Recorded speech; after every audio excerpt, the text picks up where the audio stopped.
TYT Sports, everybody. Ben Mankiewicz, the stretch drive of the NBA season. So naturally, we are going to talk about hairstyles in the NBA. We're trying to make the show a little more appealing to women.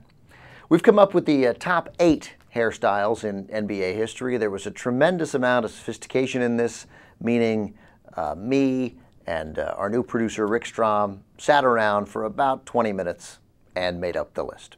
Tremendously sophisticated. Rick, how are you? I'm doing well, Ben. How are you doing today? I'm good. Thanks for your help. All right, let's get right into it. Here coming in at number 8. By the way, it's a top 10 list. We only have 8. We need your help on the final 2. Leave a comment here on the website, and we'll add the final 2 on a later TYT Sports show. And do not vote for Ben Mankiewicz. There's hardly anyone in television with better hair than I do. And believe me, I work at it. Number 8, Kansas graduate Scot Pollard. Let's take a look at Scott, shall we? It's sophisticated. He's got the mohawk. He's got the beard going on. It's disgusting. He looks like a creature, a character in a movie that I would not believe existed. Does this work at all? Oh, it definitely works. I'd say the best part is probably the fangs on the bottom of his chin to make him that much more astounding a rebounder to maybe grab a board or 2 a game. No, it's hideous, man. And the disappointing thing is that women are going to find this attractive. But it is creative. Scot Pollard comes in at number 8. Number 7, University of Florida graduate, 2-time killer of UCLA in devastating fashion, current Chicago Bull, Yocum Noah. His looks have changed. His hairstyle has changed over the years. His father had pretty fantastic hair, the tennis great Yocum Noah. Here he is with David Stern. Flat out, looks like a girl. A girl? Right there? Yeah. Looks like a 6'10" girl. How does it look like a girl at all? That previous picture. I didn't say it was an attractive girl. I just pointed out that it was a girl. And then there's this. Now all of a sudden he's got a little Lenny Kravitz thing going on, and it's actually kind of working. His current hairstyle now, he's got the cornrows now, right, Rick? No, he has a beautiful ponytail, as a matter of fact, that hangs up ahead of his actual head. That's right. Yeah. I don't like Yocum Noah. I didn't like him in college. I don't like him now. Nobody liked him. Perhaps now he's a better guy. But we're not assessing what kind of guy he is. We're merely assessing He's a great guy and a great teammate. Well, no one liked him. No one. No one. He's a punk. He's a punk. That's a fact. You're going to love him when you're with him, and you're going to hate him when you're against him. That's the kind of player he is. I'm not talking about him as a player. We're just talking about the fact I just got to throw that in. Sure. Okay. I'm not going to be on his team. I'm 44 years old. I can barely get up and down the court. But I couldn't when I was 22. All right, so the next guy, checking in, I guess, at number 6 here, DeShawn Stevenson, went right from high school to the NBA, played with the Jazz, played with the Wizards. I don't know who he's on now, maybe the Magic. He's got that beard. He's got that Al-Qaeda beard that I just don't think is a good stylistic choice. So we're mainly putting him on this list, not so much for his hairstyle, but for the stop me when I get on a plane beard. Maybe we should just do a whole nother list for facial hair as well. Yeah, I don't know. Okay. It's a thought, though. All right, at number 5, sort of similar to DeShawn Stevenson with the beard, we have Drew Gooden, who has played for every single team in the NBA.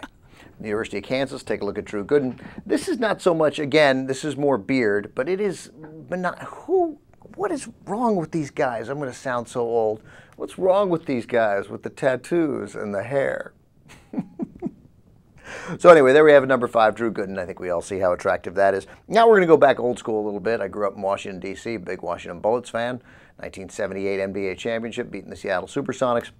But then the next year, we come back and we lose to the Sonics. And I always thought, and it's a little unfair, that maybe the ugliest guy in the history of the NBA was Jack Sikma, the center for the Sonics and later the Milwaukee Bucks.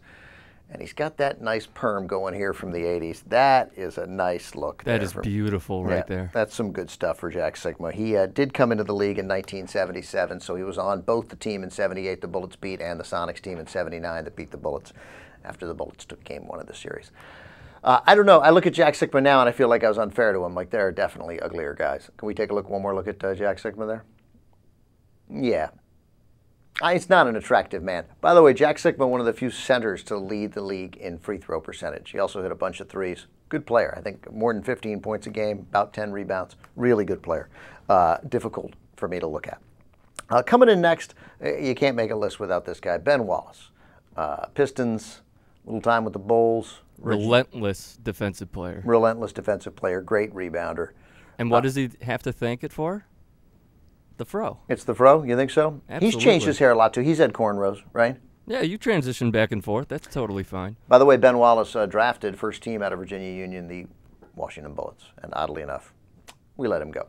But great rebounder and solid hair. And that really transitions into the, I argue, I could make a case that these guys should be number one. Pretty much every black basketball player from the mid-'70s. Because, man, that's when I started becoming a basketball fan. And the short shorts and the afros, oh, my God, there's nothing better. Dr.J, when he was with the Nets in the ABA before he came to the Sixers, come on. And that's like he didn't stand out. Everybody looked like that. That's what basketball was in the 1970s. You had Dr. J. You had also from the ABA, University of Jacksonville graduate, 7'4" center, 7'2" center, Artis Gilmore. He had the serious afro growing and the beard. Come on, how do you not love these guys? Also rock the sideburns really hard, too. Yeah, this was a great time, man. The 1970s. I wish I'd been around meeting girls in the 1970s.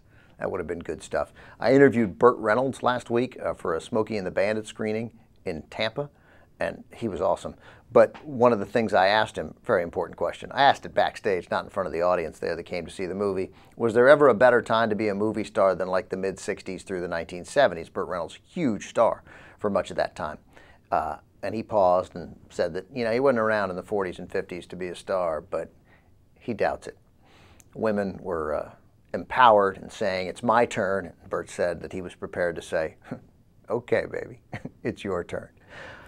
So anyway, but that would have been awesome. And come on, hanging out with those guys, Julius Erving and Artis Gilmore. And you look at any team photo from the 1970s in the NBA or the ABA. ABA even better because they were a little more reckless in the ABA. Those guys all looked like that. It was so good. And finally, at number one, it's a no-brainer here. He's with the Nuggets now, right, Rick? Correct. All right, Chris Anderson. AKA the Birdman. Right, the Birdman. Again, sort of a relentless defender and rebounder. That's both sides of Chris Anderson. What does the tattoo say? Freebird. Freebird? All right. It's difficult to look at for me, I got to be honest. We got another shot of Chris Anderson. But what's most interesting there is we have the shot of what he looked like when he came into the league. Isn't that amazing? Yeah, that's him coming into the league. And on the right, obviously, is what he looks like now, or pretty close to what he looks like now. The tattoos are an embarrassment. The tattoos in general in the NBA are ridiculous. But Chris Anderson wins. He's got to have more tattoos than anybody else in the league. And the thing on the neck with the Mike Tyson thing on who gets a tattoo on their neck? What does this say to the kids? I like Charles Barkley, though, saying he's not a role model. He's a basketball player. And Chris Anderson's not a role model. He's a basketball player. And he's pretty good, right? Yeah, he's solid. Yeah. He's a solid spark off the bench. He can do some things. All right, so there you go. That's 8 of the top 10 worst/best hair in the NBA, most notable hair. Leave a comment there on the website below and tell us who we should add for the other 2. So we have 8. Add 2. Vote for anybody you like. DYT Sports.